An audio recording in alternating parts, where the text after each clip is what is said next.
ભાવનગરના રાજપરા ખાતે આવેલા પવિત્ર યાત્રાધામ શ્રી ખોડિયાર માતાજી મંદિરમાં 2 દિવસીય શ્રી ખોડિયાર ઉત્સવનો ભવ્ય પ્રારંભ થયો।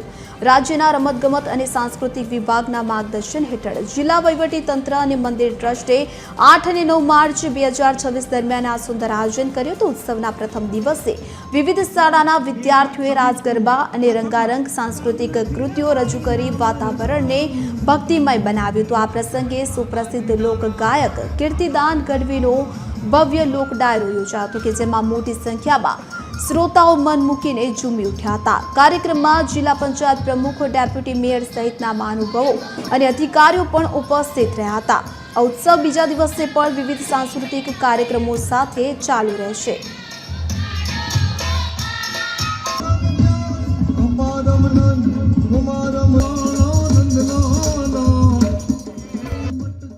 રમતગમત વિભાગ ગાંધીનગર કમિશનર શ્રી ગાંધીનગર તરફથી રાજપરા ખોડિયાર મંદિરે ખોડિયાર ઉત્સવનો ભવ્યાતિ ભવ્ય સાંસ્કૃતિક સફર કાર્યક્રમમાં હતો।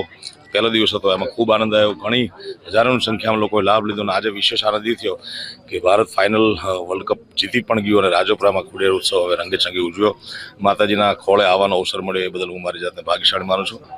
આજનો આ જે કાર્યક્રમ છે રમતગમત, યુવા અને સાંસ્કૃતિક પ્રવૃત્તિ વિભાગ આપણા રાજ્ય સરકાર શ્રી તરફથી યોજવામાં આવેલો હતો, જેમાં વિવિધ સાંસ્કૃતિક વૃંદો દ્વારા એક સરસ કલ્ચરલ એક્ટિવિટીઝ આપણે કરી છે અને આપણા લોક કલાકાર શ્રી કીર્તિદાન ગઢવી દ્વારા પણ એક સરસ આપણી એક પ્રસ્તુતિ કરવામાં આવી છે।